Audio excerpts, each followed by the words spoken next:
और मैं पढ़ाने में बिलीव नहीं, मेरे ऊपर बहुत इल्जाम लगता है ये कि अवध ओझा पढ़ाते ही नहीं, और एकदम सही है, इल्जाम नहीं है,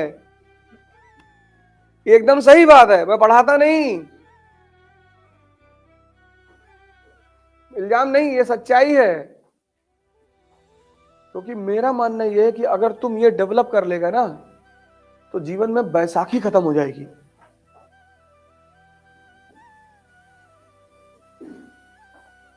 मेरा मानना यह है कि अगर इस क्लास में 50 लोग बैठे हैं और 5 लोग भी इस बात को समझ गए कि मैं क्या कह रहा हूं और उन्होंने उस चीज को डेवलप कर लिया, वो 5 रिजल्ट दे देंगे। बस वही मेरी ताकत है। कल भी मैंने कहा ना, 18 साल पढ़े,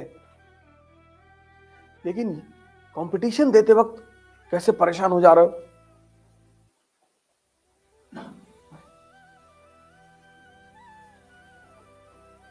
18 साल पढ़ चुके हो, 18 साल।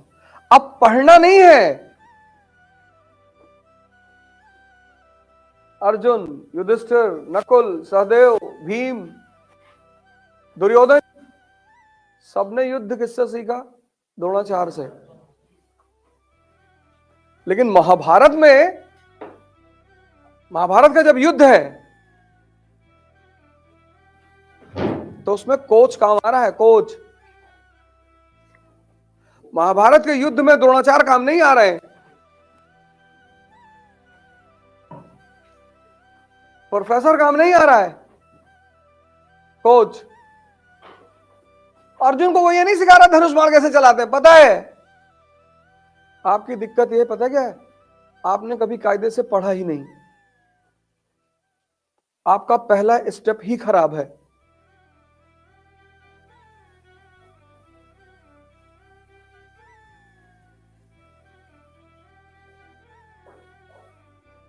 और ये चीज आप कभी मानेंगे नहीं।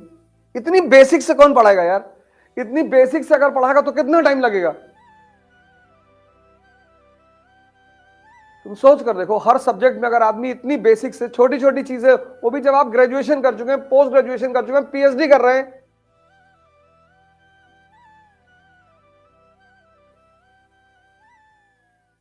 इसीलिए तो कोचिंग खूब फल फूल रही हैं।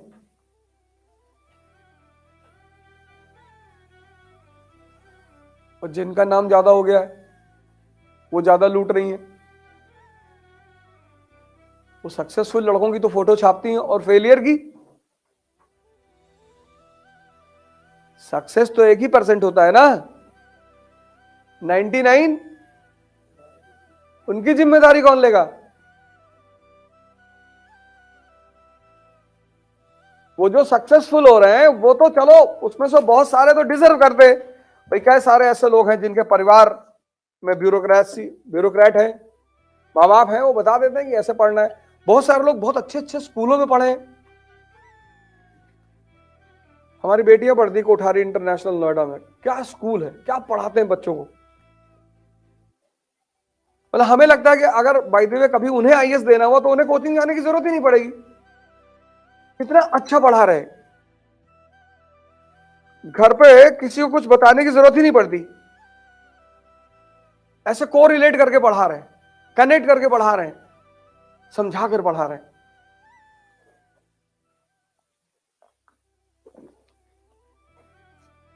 लेकिन फीस भी वैसे ही ले रहे। इसीलिए तो स्कूल इस देश में सबसे अच्छे हैं प्राइवेट, और हॉस्पिटल सबसे अच्छे हैं प्राइवेट। आज प्रधानमंत्री को बड़ा इल्जाम लग रहा है कि सब कुछ प्राइवेट कर दे रहे हैं, तो सरकारी में पिछले 30 साल में हो गया रहा था। कौन जा रहा है सरकारी में जिसके पास पैसा नहीं है? तुम जाओ सरकारी हॉस्पिटल में फीडबैक लगवाने, और तुम्हारा हाथ कट गया लोहे से और तुम सरकारी हॉस्पिटल चले गए, और जिस बंदे को हॉस्पिटल में इंजेक्शन लगाना है वो मोबाइल पे बात कर रहा है, और बात करते करते उसने इंजेक्शन डाल दिया, और पता लगा बगल वाले को डाल दिया, फिर वो पलट के चिल्ला भी रहा तुम्हारे ऊपर। कायदे से कायदे से नहीं खड़ा हो पा रहे हो। फ्री है लेकिन जान जा सकती है। और प्राइवेट हॉस्पिटल में एंटरटेन करते हैं, आपको गाना सुनाते हैं, पूछते रहते हैं, सर दर्द तो नहीं हो रहा है? नहीं नहीं नहीं। कभी कभी तो निडल टच करा के उठा लिया कि सर पता चला? नहीं पता तो नहीं चला। हाँ, कितना? 2200 रुपया। ये जितने प्राइवेट हॉस्पिटल हैं, जितने प्राइवेट स्कूल हैं, सब गवर्नमेंट को पैसा, कोई भी गवर्नमेंट हो, सब पैसा लेते हैं, सबको पैसा पहुंचाते हो। इनके खिलाफ कभी शिकायत करके देखो, इनके खिलाफ कभी एक्शन नहीं होता।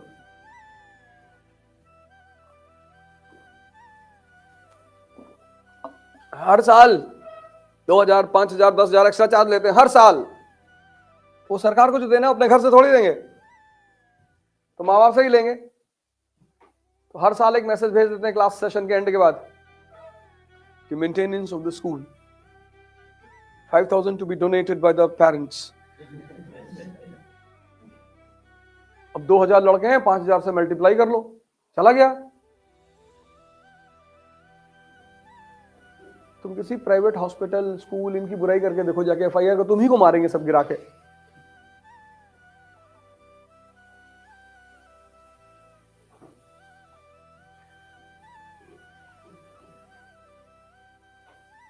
इस देश में सरकारी बचा ही क्या?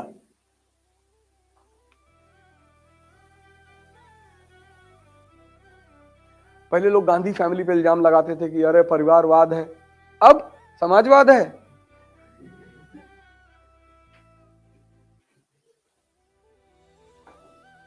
सब जगह परिवारवाद है। तुमसे कहा जाता है तैयारी करो, SSC, bank PO, CGL, IAS, PCS, मर जाओ तैयारी करके। तुम अभी जाओगे टिकट मांगने कि हम 22 साल के लड़के हैं, एमएलए का चुनाव लड़ेंगे, मार के भगा दे तुमको सब।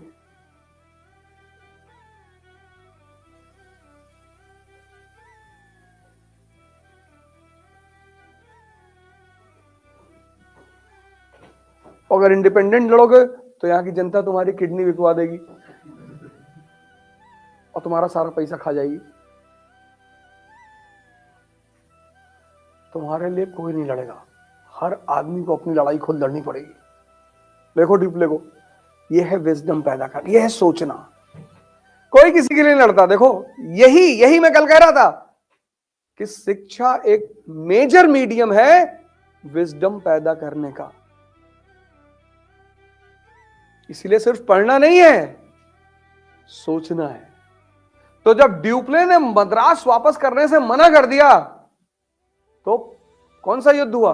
Battle of saint थोम।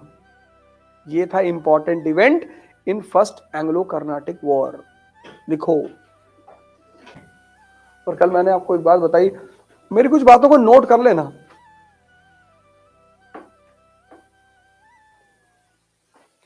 कभी मोटिवेशन के चक्कर में मत पड़ना, शक्ति बढ़ाओ। कॉन्फिडेंस जो है ना, वो शक्ति का परिणाम है। जब भी तुम्हारे पास कॉन्फिडेंस आएगा, वो तुम्हारे अंदर की बढ़ती हुई शक्ति की वजह से आएगा। लेकिन शक्ति बढ़ाने में मेहनत लगेगी। जिंदगी में जो सबसे इंपॉर्टेंट चीज है वह है एंथुजियाज्म। अगर तुम किसी चीज को लेकर उत्साहित हो तो जीतोगे जरूर। और अगर हार गए तो फिर लड़ोगे। और कुछ चीजें हैं जो दुकान पे नहीं मिलती। सबसे अच्छी बात यह है, जैसे विजडम दुकान पे नहीं मिलता। विजडम तुम किसी को दे भी नहीं सकते, बाप बेटे को नहीं दे सकता। कुछ चीजें हैं जो तुम किसी को दे नहीं सकते, जो दुकानों पे मिलती नहीं। यही भगवान के वजूद की सबसे बड़े एग्जाम्पल्स हैं। विजडम उसमें से एक है। दूसरी चीज है एंथुजियाज्म, उत्साह। है तो है,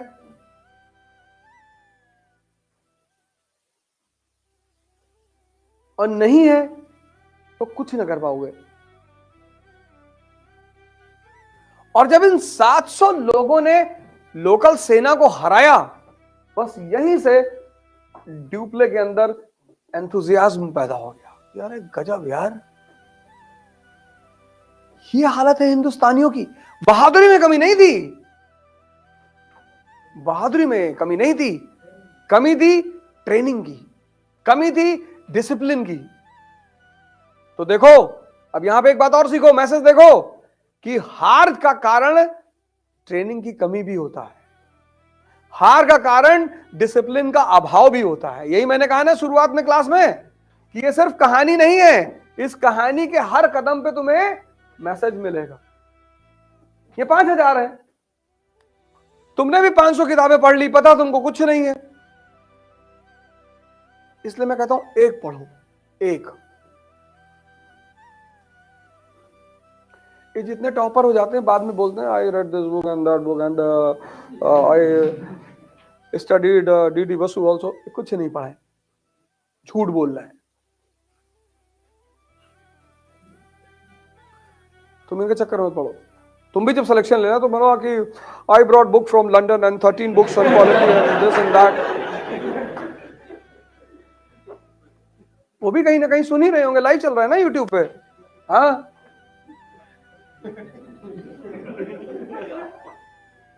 बहुत सारे टॉपर तुमको मिलेगा। I used to read 5 newspaper. 5? तुम धीरे से शुरुआत करो, हल्के से, एक किताब पढ़ो, एक उठाओ और उसको पूरी तरह से कंट्रोल कर लो, अपने कब्जे में ले लो। जब वो कब्जे में आ जाए और तुम्हारे पास कभी टाइम मिले, अगर मान लो बीच में सिलेक्शन हो गया तो सिलेक्शन के बाद पढ़ लेना, क्योंकि किताबें कभी नुकसान नहीं करेंगी।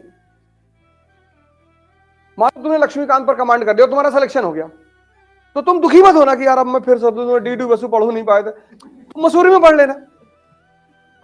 लेकिन मान लो बीच में तुम्हें टाइम मिलता है तो डीडी बसु भी पढ़ लेना।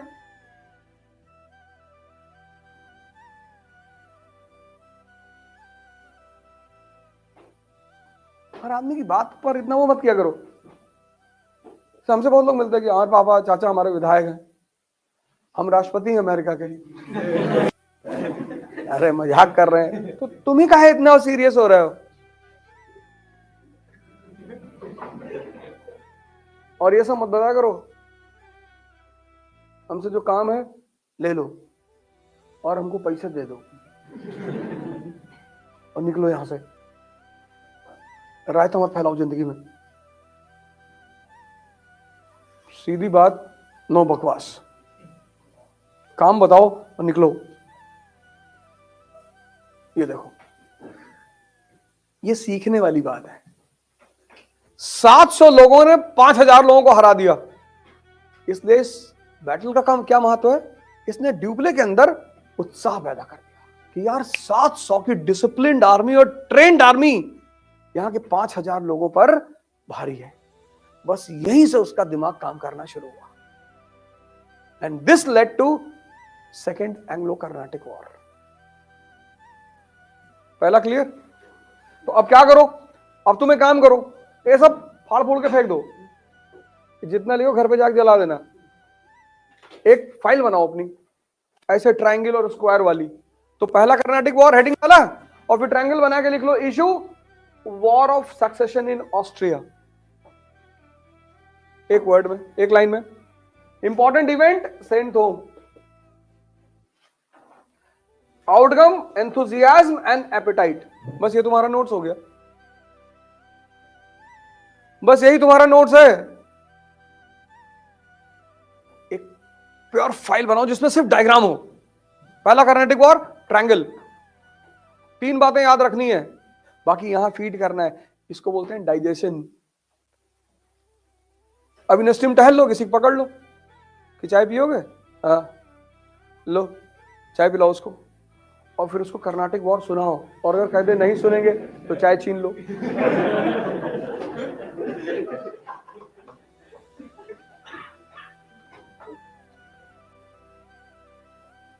कहीं कॉपी पेज लेके बैठ जाओ, लिख डालो इसको।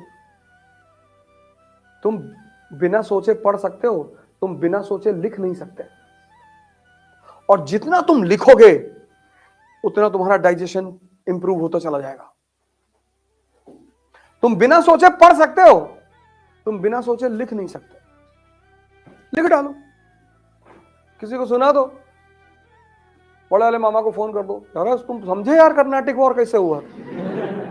अभी तक वो तुमको कहानी सुना रहे हैं कि औरैया के पास 25 बीघा जमीन मिल रही है, मिल रही होगी, हम क्या करें, वो कब्जा करना है, खरीदना थोड़ी है। दुनिया में कुछ चीजें कभी मत खरीदना, लोहा, ईंटा, मिट्टी, कब्जा कर लो, और नहीं तो हरिद्वार चले जाओ, इसकी जरूरत ही नहीं।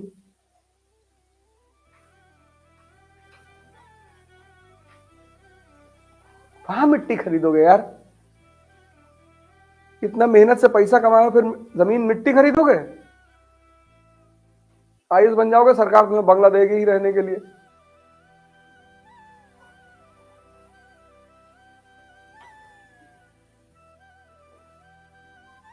रिटायर हो जाना, बच्चों को पढ़ाना,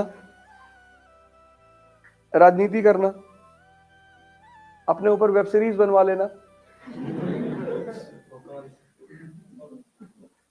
अरे मैं क्या जानू, रंगबाज भी तो है, रंगबाज दोनों है, बनवा लेना। ब्यूरोक्रेसी से ही तो सारे रास्ते खुलते हैं। ऐसे पढ़ना है, ऐसे तुम एक पेन उठाते हो, पेंसिल, और पढ़ते चले जाते हो, तुमको कुछ, तुम कलेक्ट, इसको कनेक्ट करने में टाइम लगेगा। अगर तुम इसे खुद से बैठ के पढ़ते ना तो टाइम लगता सोचने में और जोड़ने में। तुम उससे बचना चाहते हो,